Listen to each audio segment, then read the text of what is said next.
Buonasera, benvenuti alla TG Sicilia. Vediamo i titoli di questa edizione. Clamoroso furto di opere d'arte al MUME, Museo Regionale di Messina, dove i ladri hanno trafugato alcuni capolavori di Antonello da Messina durante la processione della Vara. Indagini in corso ed interrogatori. Situazione ancora instabile sull'Etna, riprende l'attività esplosiva al cratere Voragine, emissione di cenere invece dal cratere di nord-est. Al momento non è compromessa l'attività di Fontana Rossa, oggi lo scalo etneo è tornato pienamente operativo riaccogliendo migliaia di passeggeri. Traffico sulle strade siciliane tra chi rientra dopo Ferragosto e chi sceglie di partire per le vacanze. La Sicilia tra le mete più gettonate, soprattutto per brevi periodi. E sull'isola sempre più spiagge diventano inclusive. Festa di Sant'Agata d'estate, a Catania si celebrano i 900 anni della traslazione delle reliquie da Costantinopoli. Presente il cardinale Parolin, inviato dal Papa per la straordinaria ricorrenza. Messe in cattedrale, pellegrinaggio pontificale in Piazza Duomo, trasmessi in diretta su Antenna Sicilia, Telecolor e Sicilia Web.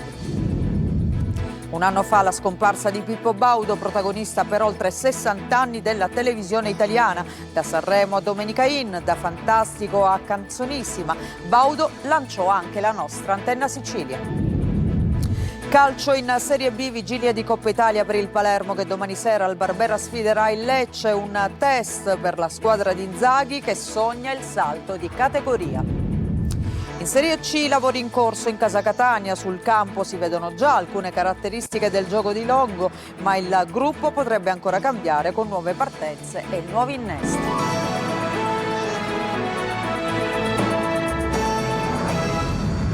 Buonasera e buona domenica. Lo avete sentito in apertura, questo clamoroso furto di opere d'arte al MUME, il Museo Regionale di Messina. I ladri sono riusciti ad eludere i sistemi di allarme e hanno sottratto alcuni capolavori di Antonello da Messina. La telefonata è arrivata al 112 nel pieno della processione della Vara. Due delle sbarre che recintano l'area museale sono leggermente piegate. Gli investigatori stanno interrogando impiegati e addetti alla sicurezza del museo. Senza esito anche i controlli che sono stati effettuati agli imbarchi per la Calabria. Ma sentiamo il servizio di Luca Ciliberti. Clamoroso furto di opere d'arte al MUME, Museo Regionale Interdisciplinare di Messina, intitolato a Maria a Cascina. I ladri sono riusciti a introdursi intorno alle 21:50 del 15 agosto all'interno delle sale espositive, eludendo i sistemi di allarme e le protezioni di sicurezza, riuscendo così con precisione a sottrarre dei capolavori attribuiti al maestro Antonello da Messina. Si tratta di 3 tavole su 5 del celebre Polittico di San Gregorio e la tavoletta bifronte con la Madonna e il Cristo in pietà. Quest'ultima è stata sottratta ed asportata dai ladri all'interno di una teca blindata.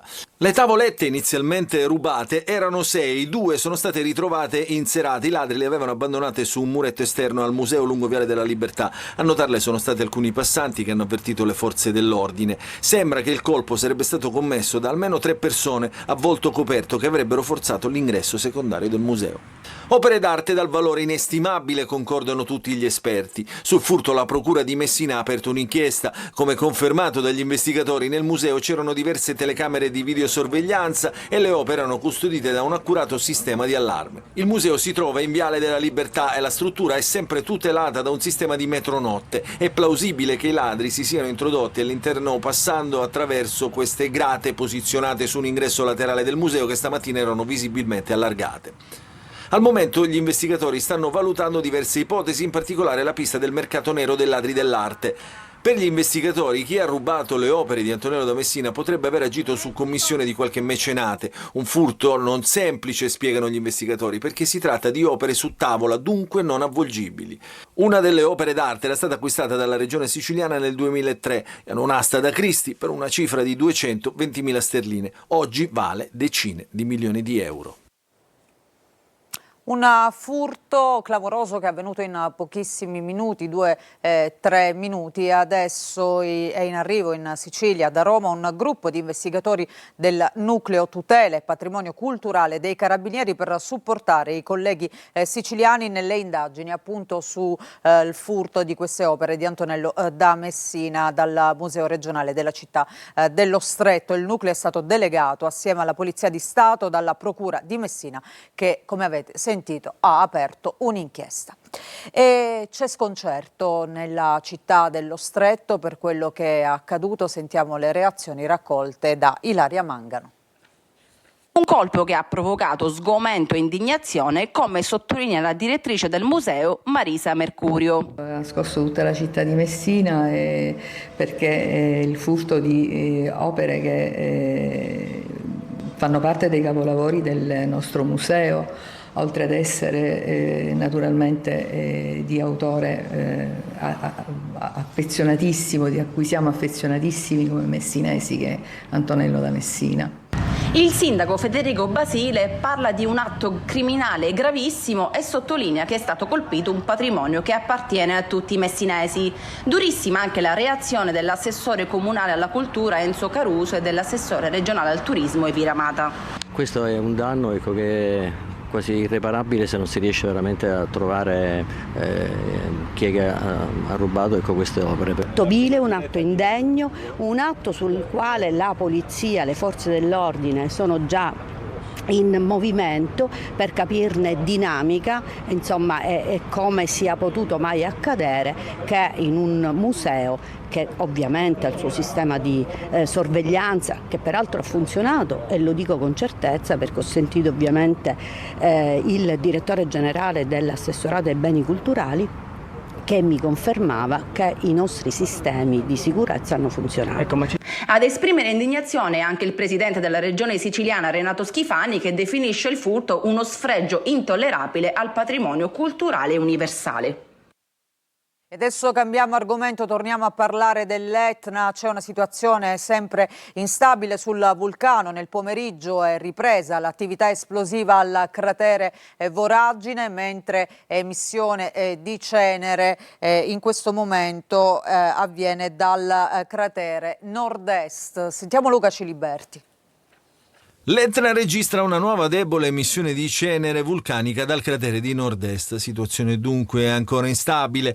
Il livello di allerta per l'aviazione emesso dall'INGV di Catania, che segue costantemente la situazione, resta arancione, senza variazioni rispetto al precedente bollettino. La debole emissione di cenere è ancora in corso e il materiale vulcanico viene trasportato dai venti in direzione sud-est.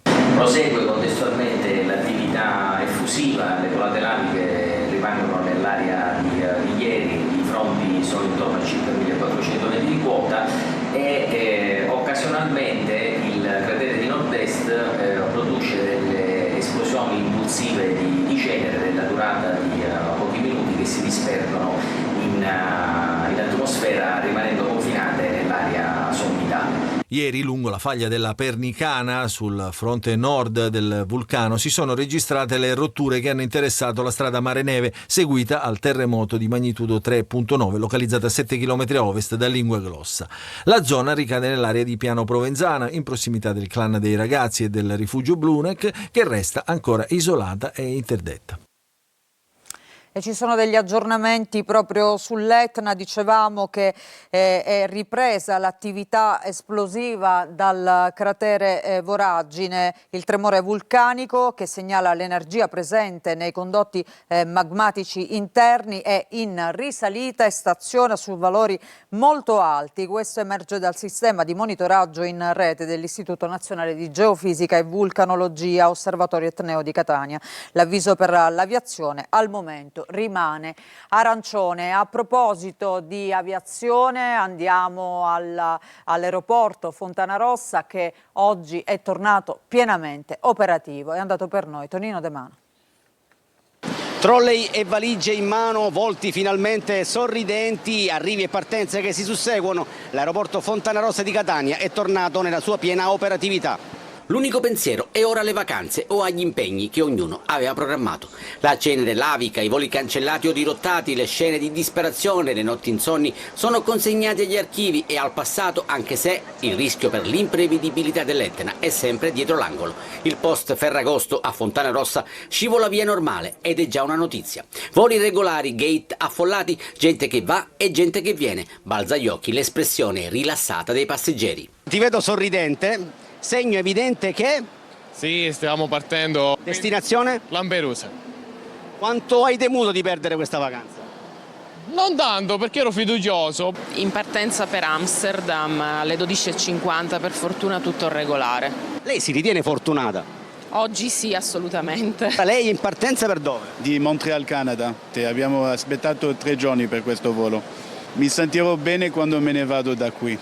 Finalmente l'Etna ci ha dato tregua, possiamo ripartire e tornare ognuno alle rispettive case. Lei dove è diretto? Venezia. Sono stati giorni difficili anche per la SAC, la società che gestisce lo scalo catanese. Ricordo, come ho già fatto in precedenza, che è compito delle compagnie aeree riproteggere o dare ristoro ai passeggeri. È giusto conoscere le norme per capire pure le colpe, fra virgolette, di chi sono. SAC è una società di gestione e quindi non ha nessun obbligo nei confronti del passeggero. L'aeroporto di Palermo si è sobbarcato la maggior parte dei voli dirottati da Catania. Comiso ha retto la pressione, mostrando di poter essere una valida alternativa, ma servirà molto altro per affrontare un'emergenza che ormai si ripete con una certa frequenza. E intanto continuiamo a monitorare naturalmente l'attività sull'Etna. Sentivamo dal servizio che sono tanti i siciliani non solo che scelgono di partire dopo Ferragosto, e la Sicilia è una delle mete più gettonate soprattutto per le vacanze di pochi giorni. Sentiamo Orazio Longo. Non proprio il tradizionale last minute che negli ultimi anni ha continuato a perdere peso, ma la vacanza decisa nel giro di pochi giorni, con l'aumento delle temperature ma anche dei costi di carburante e alloggi, sta avendo una nuova accelerazione. A dirlo è il promotore di viaggio Vamonos Vacanze, secondo il tour operator specializzato nei viaggi di gruppo. Ad attirare maggiormente i turisti sono le destinazioni balneari italiane, con la Sicilia in testa, seguita da Puglia e Sardegna. Il caldo non influenza soltanto la scelta della destinazione, ma sempre più spesso determina la decisione stessa di partire, spiegano gli analisti. Molti viaggiatori avevano già programmato le vacanze estive, ma l'ondata di calore ha generato un secondo mercato, quello delle fughe brevi verso il mare, organizzate quasi in tempo reale. La differenza è che oggi, con afe intense e minime notturne spesso oltre i 25 gradi, tali da rendere difficile il riposo, soprattutto nelle grandi città, il fattore scatenante non è più la ricerca dell'offerta, ma la ricerca di sollievo dalle temperature estreme. Osserviamo un comportamento nuovo: quando le previsioni annunciano diversi giorni consecutivi di caldo intenso, aumentano rapidamente le richieste per partenze di 3 o 4 giorni. È un fenomeno che interessa soprattutto destinazioni facilmente raggiungibili e con un'ampia disponibilità di strutture ricettive, osservano gli specialisti del tour operator. E allora le ondate di calore, sempre più frequenti e prolungate, potrebbero trasformare il meteo in una variabile stabile del mercato turistico. E nelle località balneari siciliane spesso troviamo delle spiagge inclusive che sono accessibili ai disabili. Con le nostre telecamere siamo andati ad Avola, nel siracusano. Francesca Loi. In coda al casello, il giorno dopo Ferragosto c'è chi sta rientrando dalle vacanze e chi invece sta partendo proprio ora. Ma tra le auto c'è anche chi sta percorrendo qualche chilometro per andare in spiaggia. Spiagge che in Sicilia hanno sempre meno barriere. Quelle definite accessibili sono 238, 109 pubbliche e 129 private. Abbiamo questi servizi della sedia job che è abbastanza utile per avvicinarci in riva, per poter stare un po', diciamo, al mare. Qui siamo al borgo marinaro di Avola, nel siracusano, ed è proprio con questa sedia job che chi ha qualche difficoltà motoria può fare un bagno. A spingerla c'è lui, che vigila sempre, su tutti. Avere la possibilità di usufruire del nostro mare, delle nostre spiagge, ci dà un orgoglio molto grande. e così chiunque ha la possibilità di andare al mare. Il progetto Sicilia Mare per Tutti è partito nel 2014 da Siracusa, quando in tutta la regione le spiagge accessibili erano appena una decina. Province ormai ce ne sono tante virtuose, partendo dalla nostra Siracusa, Ragusa, Catania, Messina, dove ci sono veramente anche a livello proprio di arenile territoriale sono stati fatti dei passi importanti, sempre grazie all'amministrazione, poi Palermo e Trapani. Niente mare e vacanze invece per il sindaco di Gela, Di Stefano, che è al 17° giorno di protesta davanti al Vittorio Emanuele, che rilancia la richiesta di potenziare l'ospedale mentre continua la raccolta firme per il nuovo presidio di Ponte Olivo. E stavolta l'appello è diretto a Roma, direttamente alla Presidente del Consiglio Meloni. Gerry Italia. 17 giorni davanti all'ospedale Vittorio Emanuele, il presidio del sindaco Terenziano Di Stefano continua e con esso la richiesta di intervenire su una sanità che a Gela resta in forte affanno. Da una parte c'è l'emergenza quotidiana, reparti in difficoltà e carenza di medici, dall'altra la prospettiva del nuovo ospedale di Ponte Olivo. Per entrambi gli obiettivi prosegue la raccolta firme che ha superato ormai le 5.000 adesioni. Continuiamo la nostra battaglia per avere l'ospedale, per avere il nostro Vittorio Emanuele potenziato. Continuiamo a lanciare l'appello nei confronti di tutti quei medici che vogliono venire a lavorare nella nostra città, a mandare la PEC presso il comune di Gela per sfatare questa situazione che nessuno dei medici vuole venire a lavorare qui a Gela. Tanti cittadini anche oggi sono venuti a dare manforte a questa protesta e continueremo anche nei prossimi giorni. Il sindaco intanto torna a chiamare in causa il direttore generale dell'ASP di Caltanissetta, l'assessore regionale alla salute e il presidente della regione Renato Schifani, ma il destinatario dell'appello questa volta è anche e soprattutto Giorgia Meloni. Cara Presidente, questa è Gela, questa è una città italiana. Questa è una città che ha bisogno del suo autorevole intervento. Una richiesta motivata dai numeri di una città che supera i 70.000 abitanti e che in estate arriva a oltre 100.000 presenze. 17 giorni dopo l'inizio della mobilitazione dunque, il presidio resta aperto e la protesta è destinata ad andare avanti ad oltranza.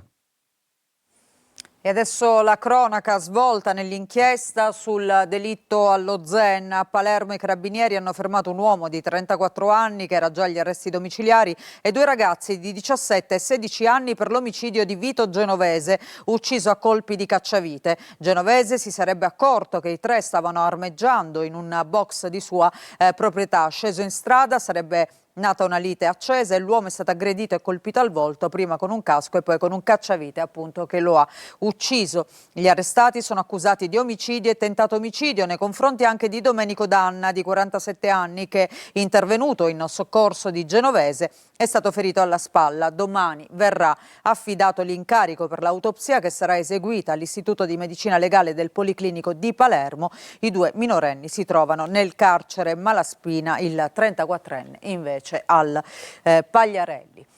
E adesso andiamo a Catania, sono giornate importanti per il capoluogo etneo, per la festa di Sant'Agata. È arrivato il cardinale Pietro Parolin, legato pontificio del Papa. È una domenica speciale per i devoti, in cattedrale l'esposizione delle reliquie e la messa celebrata dal vescovo di Acireale Raspanti. Ad Aci Castello la veglia in piazza, lì dove erano approdate 900 anni fa le reliquie della patrona di Catania, facendo ritorno da Costantinopoli. Nel pomeriggio c'è stata la celebrazione di Monsignor Baturi. Domani mattina, dopo il pellegrinaggio dalla rotatoria del Rotolo sino a Piazza Duomo, il busto reliquiario, restaurato e tornato allo splendore del 1376, sarà ricomposto con all'interno il cranio e in testa la corona d'oro. La sera il pontificale sarà celebrato invece dal cardinale Parolin, il segretario di Stato Vaticano. La massima carica della Chiesa Cattolica dopo il Papa è stato inviato da Leone XIV per le l'eccezionale ricorrenza appunto dei 900 anni della traslazione delle reliquie. Questo pomeriggio è avvenuto l'ingresso in cattedrale, come abbiamo visto, momenti storici che Telecolor ha iniziato a seguire in diretta già da questa mattina alle 7:30. Le dirette anche su Antenna Sicilia, su Sicilia Web, proseguiranno pure domani a reti unificate a partire dalle 6:55. Si concluderanno martedì con la messa della dedicazione della cattedrale. Ma intanto sentiamo le parole del segretario di Stato Vaticano, Parolin. La testimonianza che c'è una forza che nasce dal martirio, che c'è una forza che nasce dal dono della vita, quindi la forza non è togliere la vita agli altri, ecco, attraverso poi soprattutto i mezzi sofisticati delle nuove armi moderne, della guerra, dei conflitti, ma è fare dono della propria vita. Lì c'è la vera forza ed è lì soltanto che si costruisce un mondo nuovo. Quindi i martiri sono i precursori e i testimoni di questa novità che il Vangelo è venuto a portarci. Un anno fa ci lasciava Pippo Baudo, protagonista per oltre 60 anni della televisione italiana. Marco Carli. Un anno senza Pippo Baudo, da quel 16 agosto del 2025, quando a 89 anni è morto uno degli uomini che più di tutti hanno rappresentato la televisione italiana.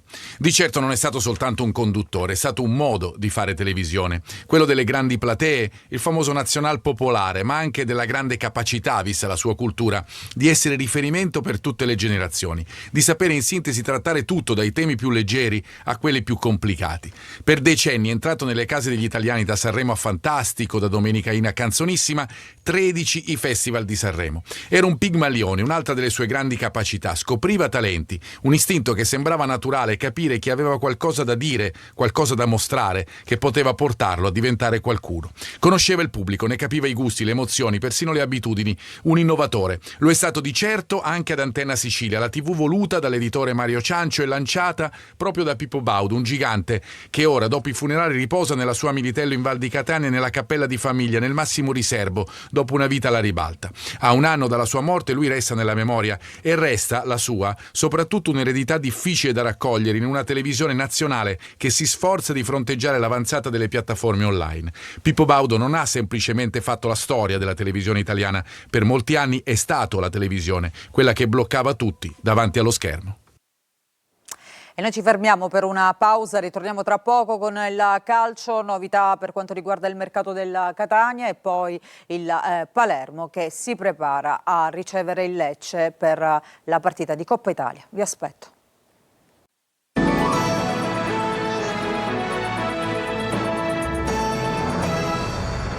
Seconda parte del nostro giornale, adesso il calcio, partiamo dalla Serie B e vigilia di Coppa Italia per il Palermo che domani al Barbera affronterà il Lecce. Inzaghi sembra già deciso sulla formazione da opporre ai salentini. Sentiamo Marco Gulla.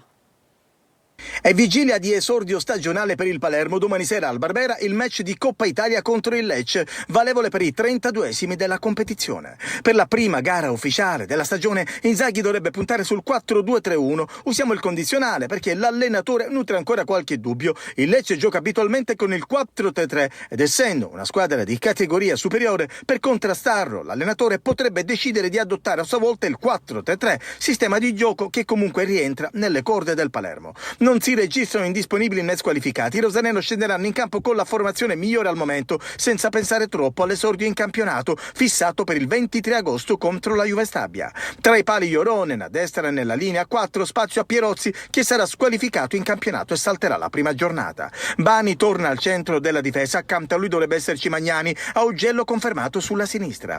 In mediana la certezza sembra essere Ranocchia, mentre accanto a lui sarà un ballottaggio continuo per tutto l'anno. Contro il Lecce dovrebbe giocare comunque Stevez. In avanti Strefezza non è ancora pronto per giocare dal primo minuto, quindi a destra ci sarà Giasi. Hernani è favorito per la posizione centrale, mentre sulla sinistra dovrebbe agire Jonsen, poi Giampalo ovviamente davanti. Al Barbera domani oltre 30.000 spettatori. Adesso la Serie C, il Catania martedì riprenderà a lavorare in sede. Sul campo si vedono già alcune caratteristiche del gioco di Longo, ma il gruppo potrebbe ancora cambiare parecchio con varie partenze e nuovi innesti. Marco Carli. L'obiettivo è chiaro anche perché manca poco. Ricomincia il campionato e i fari sono puntati sull'Inter Under 23, avversaria del Catania alla prima. Un esordio che come sempre arriva a mercato aperto con una squadra che sta già assimilando i dettami di Longo, come dimostrano le ultime prestazioni, ma inevitabilmente resta un cantiere. Ripresa martedì al Massimino con il Mazzola di Mister Bianco che può fornire un'alternativa per ospitare gli allenamenti in vista della prima. Sul mercato l'ultimo arrivo è quello di Russo, che non occuperà uno dei 23 slot disponibili. La dirigenza e il direttore sportivo Varrà dovranno far quadrare tutto. Non si può, e in virtù del salary cap non si deve, spendere come gli anni scorsi. Dunque tutto un domino. Se, e le probabilità sono alte, va via Dini, bisogna valutare se De Falco può fare il secondo o se serve un altro portiere. Di Gennaro è sempre fra i partenti e in quel caso serve un altro centrale. Se arriva Rocchetti potrebbe partire Donnarumma. A centrocampo si prova a piazzare Di Tacchio, c'è Vitale ancora al centro dell'interesse. Ci sarebbe anche la Salernitana, già uscita dalla Coppa Italia di C per mano della Scafatese. In avanti, la fascia da capitano per Cicerelli e la sua presenza in sala stampa sono un segnale di un'intesa che si vuole trovare. Restasse lui, l'indiziato a partire è sempre Jimenez. A quel punto un nuovo innesto dipende dal sistema di gioco fra il 4-3-3 e il 4-2-3-1, con le differenze fra le caratteristiche di centrocampisti e giocatori d'attacco. A proposito di attacco, è evidente che serva chi la butti dentro, al di là delle qualità di Leonardi e Russo, della lunga squalifica di Caturano e della partenza ipotetica di Rolfini. Un lavoro di Cesello fra paletti, numeri e obblighi, mentre la squadra pensa già all'esordio. E a proposito di mercato, dopo l'inserimento della Salernitana per Vitale, il Catania ha cambiato strada virando verso Matteo Ricci, con cui conta di chiudere l'accordo nella giornata di domani. Il centrocampista, classe 94, attualmente svincolato e reduce da una stagione da protagonista con la Sampdoria. Facciamo un'altra breve pausa, ritorniamo tra poco con gli ultimi aggiornamenti.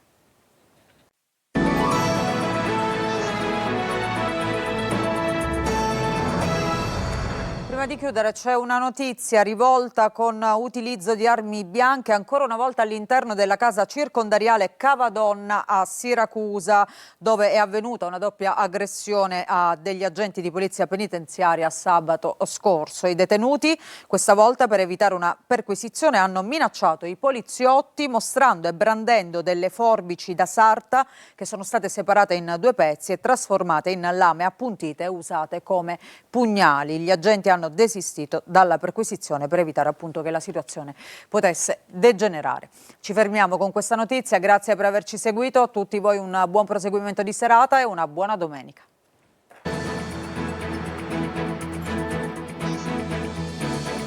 Entra nel mondo dell'informazione con l'app Sicilia Web. Resta sempre aggiornato con le news e le live in diretta.